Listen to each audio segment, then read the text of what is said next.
Olá, estamos de volta com o nosso Drops do Céu, gotas de luz sobre sua vida.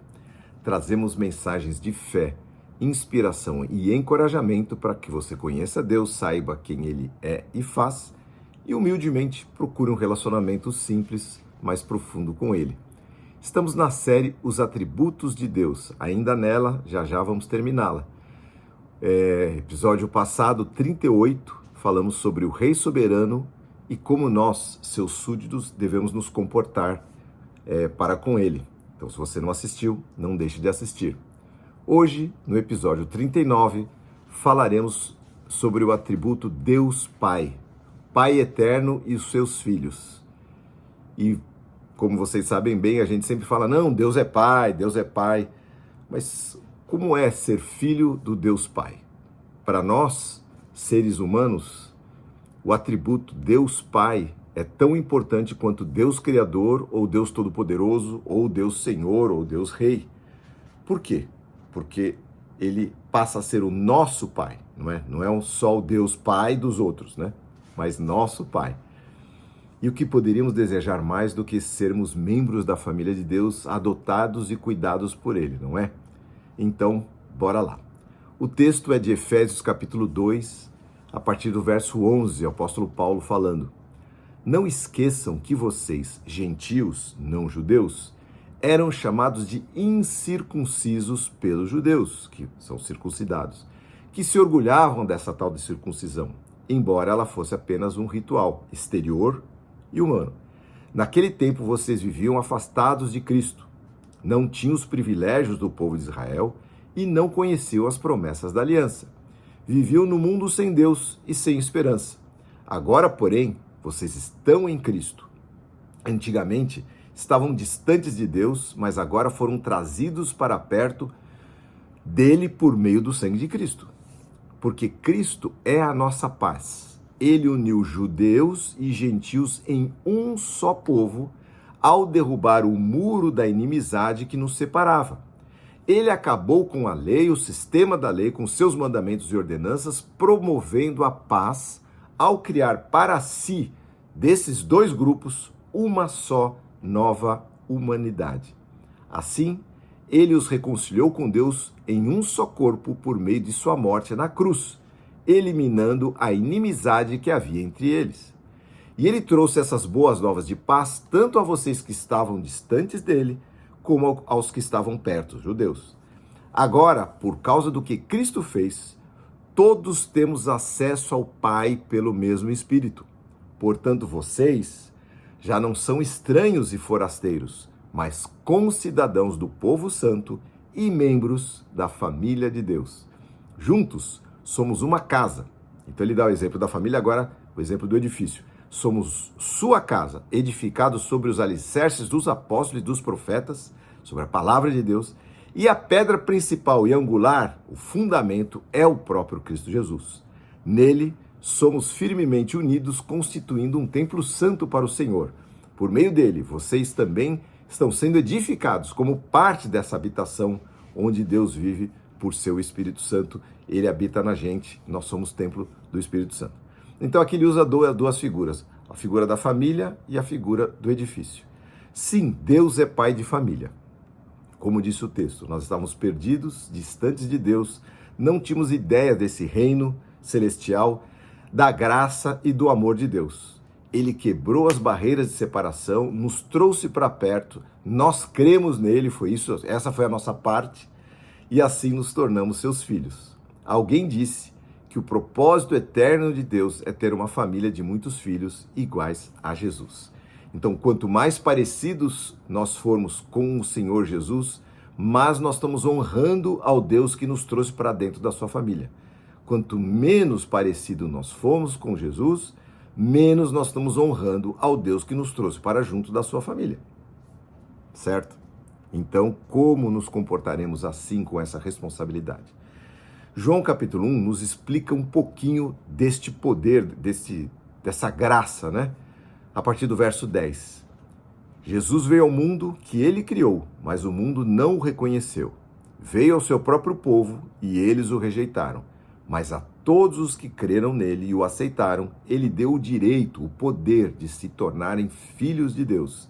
Estes não nasceram segundo a ordem natural, a palavra de Deus diz carne e sangue, nem como resultado da paixão ou da vontade humana, mas nasceram de Deus. Ou seja, todos nós que nascemos dos nossos pais, temos que nascer de novo do Espírito Santo de Deus, da palavra de Deus, que gera em nós um ser espiritual. Estávamos mortos para o reino de Deus, nascemos através dessa manifestação de Cristo, sua morte e ressurreição, cremos nele e ele nos introduz para dentro da família de Deus, nascidos novamente pela vontade e poder de Deus. E como isso se dá, eu sei que muitos já sabem, mas o texto de João capítulo 3, ele exemplifica bastante isso para aqueles que não sabem. História de Nicodemos, né? Religioso, líder entre os judeus. Certa noite veio falar com Jesus e disse: Mestre, todos nós sabemos que Deus enviou o Senhor para nos ensinar. Seus sinais são prova de que Deus está com o Senhor. Jesus respondeu: Eu lhe digo a verdade. Quem não nascer de novo não pode entrar, não pode ver o reino de Deus. E aí o Nicodemos perguntou: como um homem velho pode nascer de novo? Acaso ele pode voltar ao ventre da mãe e nascer uma segunda vez? Jesus respondeu: Eu lhe digo a verdade. Ninguém pode entrar no reino de Deus se não nascer da água e do Espírito. A água da palavra e o Espírito Santo é que opera os nossos corações. Os seres humanos podem gerar apenas vida humana. O que é nascido da carne é carne. Mas o Espírito dá luz a uma vida espiritual. Então, aquilo que você não sabia, que você não conhecia, aquele véu que estava colocado sobre os seus olhos, você não conseguia entender nada da palavra de Deus, não sabia nada das coisas espirituais, isso tudo foi rasgado e nós então temos acesso à presença de Deus. Portanto, disse Jesus, não se surpreenda quando eu digo é necessário nascer de novo. E aí ele termina: o vento sopra onde quer, e assim como você ouve o vento, mas não é capaz de saber de onde vem nem para onde ele vai, assim também será incapaz de explicar como as pessoas nascem do Espírito Santo, ou seja, é algo sobrenatural, não vem da nossa vontade. Nós simplesmente abrimos os nossos corações e vemos a transformação de Deus entrar em cada uma das nossas vidas, nossas famílias, nossas casas. E isso é maravilhoso, porque muda tudo, toda a perspectiva. A gente não era filho de Deus, passa a ser filho de Deus. Somos introduzidos. Deus nos dá o poder de nos tornarmos filhos de Deus. Continuando, sim, Cristo, o Deus Emanuel, Deus conosco, veio viver e dar a sua vida por cada um de nós e nos introduziu ao Deus Pai. Ele nos apresentou esse Deus Pai, não é? Deus chegado, Deus cuidadoso, Pai eterno, Pai de amor. E como Ele é Pai de amor, não é? Lá na palavra, Ele diz assim, se vocês, né? Qual de vocês, se um filho lhe pedir um pão, lhe dará uma pedra, ou se pedir um peixe, lhe dará um escorpião? Se vocês, sendo pessoas más, porque ninguém é bom como Deus, sabem dar boas coisas aos seus filhos, quanto mais o Pai Celestial dará a vocês o Espírito Santo, quanto mais Ele trará coisas boas. Ele nos chama, nos resgata, nos perdoa, nos redime, paga o nosso preço para a nossa vida, através da sua morte, nos transforma e convive conosco. Eu não fui só chamado, mas eu fui escolhido, fui justificado, fui aceito, fui acolhido na família de Deus. Deus me recolheu para perto de si. Eu fiquei órfão, particularmente fiquei órfão com 19 anos do meu pai, 19 anos de idade. E se não fosse alvo desta adoção divina que, graças a Deus, aconteceu por essa época um pouquinho antes, com certeza estaria a 7 palmos debaixo da terra. Não estaria vivo hoje, porque a minha vida estava completamente perdida e eu devo tudo ao meu Pai que me adotou, Senhor Deus eterno. Queridos, qual então deve ser o nosso comportamento e compromisso com o nosso Pai, nosso irmão mais velho, Jesus, nossos irmãos, nosso sobrenome celestial? Somos chamados na palavra de Deus filhos da luz, filhos do dia, filhos que honram seu Pai que os resgatou da sua vã maneira de viver.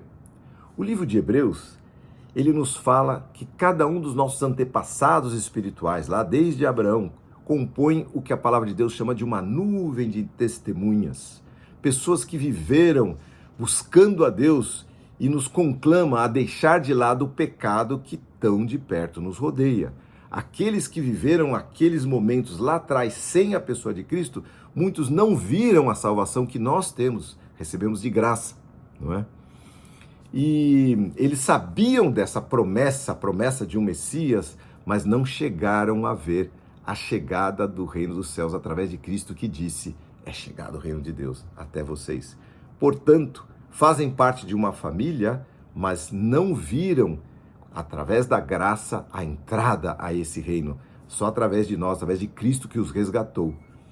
Outros que viveram mais recentemente deixaram esta vida para se encontrarem com o Senhor que nos salvou.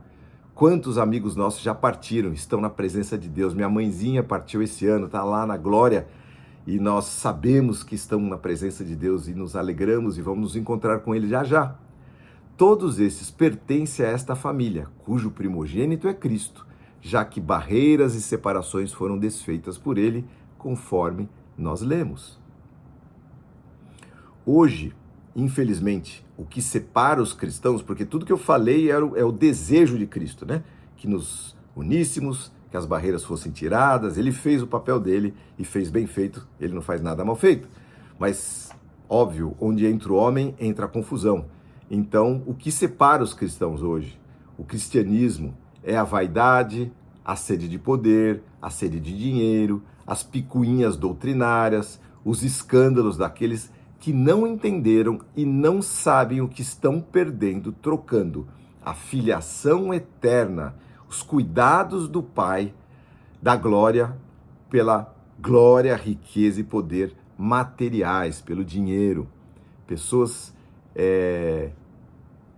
miseráveis, trocam a pérola de grande preço, o tesouro que o Senhor nos dá, por quinquilharias que o inimigo joga diante dele, por poder aqui na terra. Quantos a gente conhece, né, que começam uma vida até buscando a Deus de verdade, humildemente, mas depois se transformam e passam a ser pessoas longe de Deus, né? Pessoas egoístas, vaidosas. Bom, vocês conhecem as histórias. Mas isso é o que estraga o cristianismo e este definitivamente não é o comportamento que o Senhor Jesus Cristo espera de cada um de nós. Tanto que ele chegou para os seus discípulos e disse: olha, entre vocês, aquele que quiser ser o maior, vai ser o que mais serve, será o menor. Isso ele falou depois de lavar os pés dos seus discípulos, ele, o Senhor Jesus Cristo, Rei da Glória. Então ele nos deu o exemplo. Então este é o caminho que nós devemos seguir, né? Nós devemos viver assim como Pedro nos orienta na sua carta. Vamos ler. Buscando nos alimentar do leitinho puro da palavra de Deus. Nascemos de novo e agora? Bom, 1 Pedro capítulo 2, a partir do verso 1, diz assim: portanto, diz Pedro, livre-se de toda maldade, de todo engano, de toda hipocrisia, de toda inveja e de todo tipo de difamação, falar mal dos outros. Como bebês recém-nascidos, diz ele, recém-nascidos do novo nascimento, desejem intensamente o puro leite espiritual não falsificado, palavra de Deus, para que, por meio deste leite não falsificado, cresçam e experimentem plenamente a salvação e a bondade do Senhor. Infelizmente, queridos, as pregações de muitos hoje são autoajuda, são palavras de ordem, palavras de efeito, contam histórias, mas a palavra de Deus mesmo pouco é pregada, infelizmente. Então, o que eu recomendo é que você se alimente desse leite espiritual puro, não falsificado, não fique preso ao que as pessoas dizem, a histórias apenas. Testemunhos são bons, edificam a nossa alma, porém, o que nos sustenta, a nossa âncora, é a palavra de Deus. Fique firme na palavra, aprenda, leia, gaste tempo, vá atrás, medite na palavra de Deus de dia e de noite, pois assim você vai ser, como diz o Salmo 1, uma árvore plantada junto a ribeiro de água. E finalmente, queridos, depois de nós nascermos de novo, depois de nós nos alimentarmos desse leite espiritual não falsificado, puro, que é a palavra de Deus, nós, diz a palavra ainda no livro de Pedro, vamos crescendo e nos fortalecendo na fé, como filhos obedientes, ouvindo a voz do Pai e fazendo o que Ele manda. O Senhor Jesus disse assim: nem todo que me diz Senhor, Senhor entrará no reino do céu, mas aquele que faz a vontade do meu Pai entrará no reino dos céus. Muitos chegarão naquele dia, naquele último dia, do dia do juízo, e dirão: Senhor, Senhor, em teu nome não fizemos maravilhas, sinais, milagres, não fizemos isso, falamos isso, aquilo outro, profetizamos?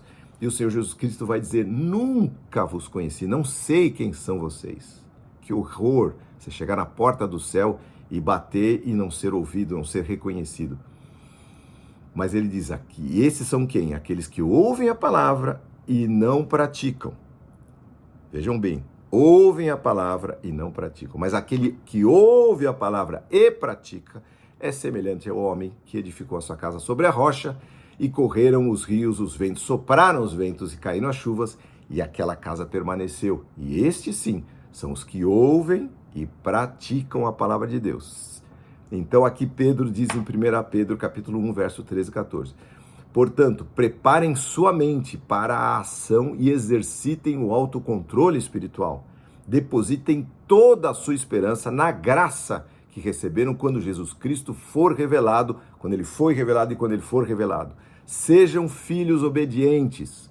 Não voltem ao seu antigo modo de viver, quando satisfaziam os próprios desejos e viviam na própria ignorância. O Senhor Jesus Cristo aqui está nos dando um conselho para que nós, a partir desse leite, vamos nos fortalecendo, crescendo, deixando para trás aquilo que não interessa e vamos robustecendo a nossa fé.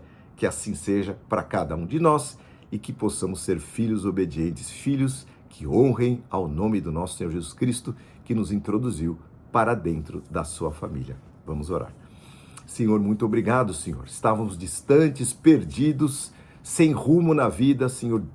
Pai, se não fosse o Senhor que foi ao nosso encontro, que estendeu a sua mão, nós estaríamos totalmente, irremediavelmente perdidos, quem sabe mortos, Senhor.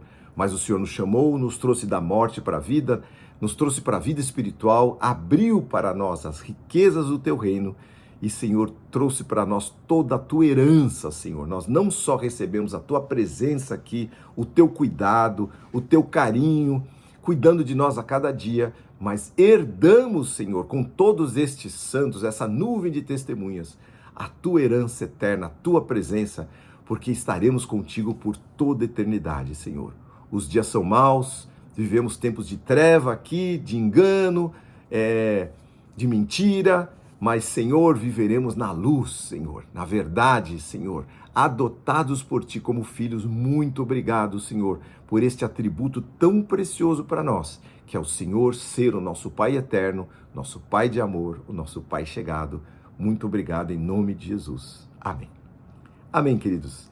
Essa é a palavra que o Senhor trouxe. Eu estou aqui num outro país distante, mas trazendo essa palavra para que você se alimente e possa crescer nesse leite não falsificado, robustecer a sua fé e perseguir esse caminho que o Senhor preparou para você, não se desviando nem para a direita, nem para a esquerda. Que Deus abençoe a sua semana, a sua família, em tudo que você fizer, que o Senhor Jesus Cristo esteja com você e Deus seja o seu Pai. Se você gostou, assine o nosso canal, se inscreva, ligue o sininho para você receber a sua mensagem, curta, mande o seu comentário e que Deus abençoe a sua vida em nome de Jesus. Amém.